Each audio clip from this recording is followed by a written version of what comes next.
our belief or our early beliefs? I would like to pose this question on you. That question is, have you ever been told something and part of you believe what you heard? One reason is because it came from a good source. But on the other hand, it's hard for you to believe it unless you really see it for yourself. Now we're here. You're placed in a position that I really don't know what to believe. Well, here we are in our text today, brothers and sisters. We look at this tragic dilemma of this father, and we find this father in a strong conflict. This father finds himself stuck between a rock and a hard place. Watch this, brothers and sisters. Anytime you find yourself in a desperate situation like this man, because of the seriousness of the circumstances that you're facing, your mind begins to play tricks on you. Your mind starts playing with your faith and your belief. Then the spirit of confusion begins to attack you. Then it hinders your praise. Then it hinders your worship. Why? All because your faith is being tested. Oh, you receive this today, your help. It will help you. It will help you. All because your faith is being tested. But watch this. You are the one who said to the Lord, I will bless the Lord at all times. Your praise will continue to be in my mouth. So when things are good, I'll bless you. When things are bad, I'll bless you. This is what you said before the Lord. I will bless you at all times. But we're not sure if you were caught up in the emotionalism at that time. We're not sure if you was moved by the emotion because it sounded good what the pastor said, or we're not sure if you really meant it.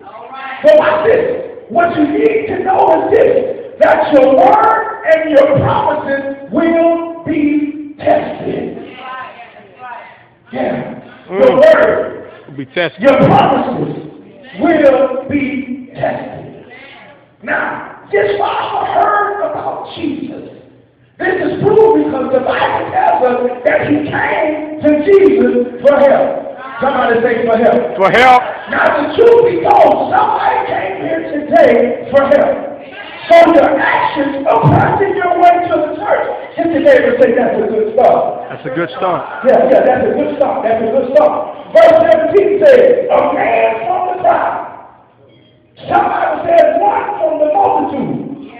Answered him, teacher, or master, I have brought my son to you. Now watch this. Notice he came. But when he came, he brought his problem with him to the Lord. Oh, I'm trying to help somebody here today. Oh my God. What happened is this. He heard about Jesus. Then he did what? His investigation. And he listened to Jesus long enough that he got caught up so that he got to the point that he called him teacher. Come on. He called him master. Now calling him teacher, calling him master lets me know that he had to be saved or teaching some good stuff. It lets me know that he's saved long enough that it allows his spirit to get stirred up. So what we get from this, brothers and sisters, listen. Don't just come to church. Present your problems to the Lord and stay around the Word. Stay in front of the teacher long enough that you will eventually get caught up. And your spirit will get stirred up. And you'll find yourself too, just like your father calling on the master. Stay around the Word long enough. I probably may be too quick to leave. We too quick to shut down. So what happened is, sometimes we get restless in church. Come on. Sometimes we get impatient in church. Say that. What happens is, we leave before time. You do remember the story of the 10 lepers? They all got healed, but only one turned back to worship him at his feet. And he stayed long enough, watch this, for Jesus to say, thy faith has made me whole. They all got healed, but only one got made whole. You get your healing, you get your blessing, but you're not being made whole. You can have all the riches in the world, but not be made whole. You can have all the materialistic things in life, but not be made whole. You do know God is in the whole business, don't you? God don't do anything impartial. He do it whole. Either he go all out or he won't do it at all. So watch this, brothers and sisters. His need, listen, his need led him to Christ. Now this thing that God is allowing you to go through is designed to either bring you to him or bring him closer to him. I'm trying to help somebody that's going through something today. His need led him to Christ. That thing, that position, that deliverance, that situation you are in is led to bring you closer to God. In other words, this is not the time for you to shut down on your praise. It's not the time to come to church and have your hands folded in your lap. This is not that time, because it's designed to bring you to him. Tell your neighbor, don't shut down. But what happens is, you do the opposite. Come on. You shut down, and you back away from the only one that can bring you out.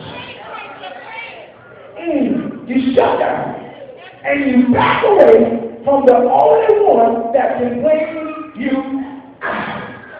But what you need to understand, in a small defense for this father, can I make a case for this father? Watch this. Let me make this case for his father, because his father's in a conflict. His father is kind of disturbed. His father is confused.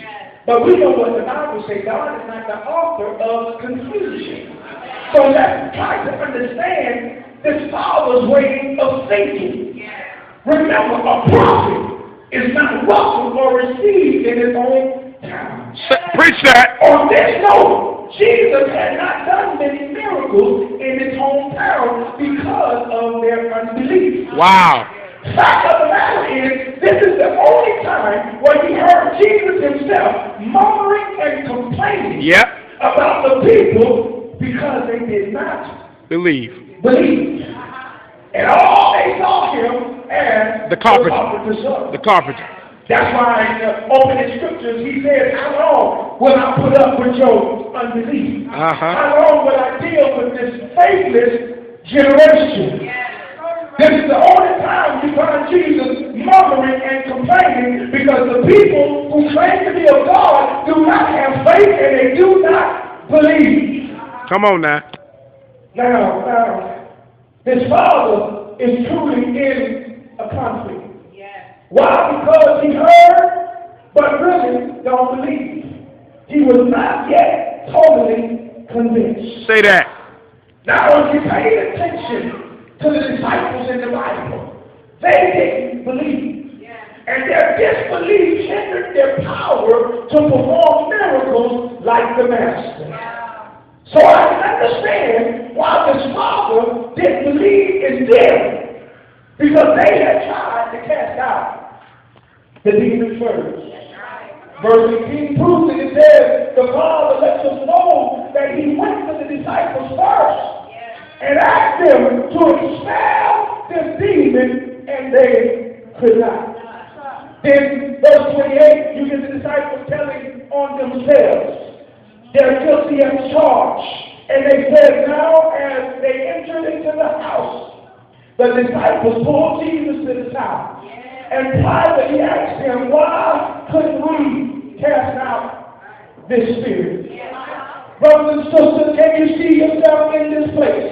Like this father, you come to church for help. Come on. And the people who claim to got power cannot do anything for you. Look at your neighbor and say, neighbor, that's a serious conflict. Because the church should be the hospital.